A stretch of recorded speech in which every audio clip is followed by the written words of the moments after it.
السلام عليكم. في المطبخ الصحي سهل لذيذ اليوم مع محلبي صحي نباتي بطعم اللوز بدون لوز بطريقة جد اقتصادية وبالجرانولا كما نحب ناكله انا ديما بالجرانولا. وديما نحكي لكم في ستوريات نقول لكم ولا اللي تجي واحدة تقول لي كومون تاع جرانولا كيفاش ناكلها، نقول لها افضل طريقتين نحبهم انا عزاز علي انا محلبي والا كريم دي سيرو شوكولا. وصفتين راهم في قناة اليوتيوب، والا نديرهم بالدبس ولا طحينه. روح الوصفه ديريكت. نحتاج كاس واحد حليب، هذه قسمه تكفي شخص. حليب نباتي من الاحسن، ومغرف تاع روز مرح يكون ناعم اللي نستعملوه حنا المحل فيه، ومغرف تاع سكر تمر اللي هو مسحوق تمر. اذا ما عندكش مسحوق تمر عادي ديري عسل تمر ماهوش دبس، ديري العسل ولا عسل النحل.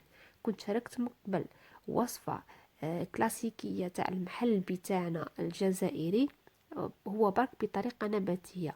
أما هنا درت له لمستي الخاصة اللي ما فنديرها ويجي بنة عظيمة. هنا بعد ما طيبناه دوكا كل واحد وطريقة الطهي، يمكن 4 ساعة 10 دقائق كل واحد وكيفاه وحسب الكمية. زدت ماء زهر وبقايا اللوز. هذه بقايا اللوز من جبتها كي خدمت حليب اللوز، هي وحدها هذيك البقايا. لكن إذا تجف فيها تعود ما فيها حتى بنة.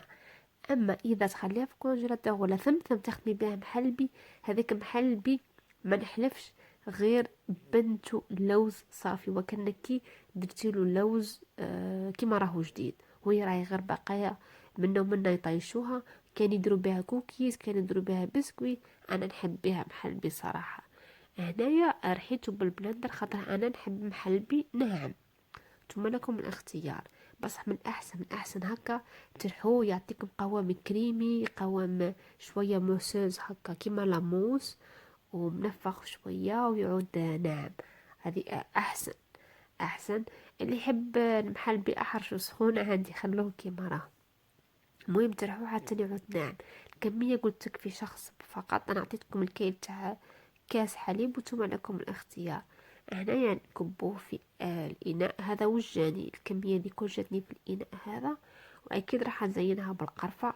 المحل بيركب على القرفة وعلى ماء الزهر، ونحطها في فريشيدير يقعد يمكن 3 أيام 4 أيام. والله ماني شافيك تشادي خسرت من العام اللي فات هذا، ونكتب ربي درت لها المونتاج.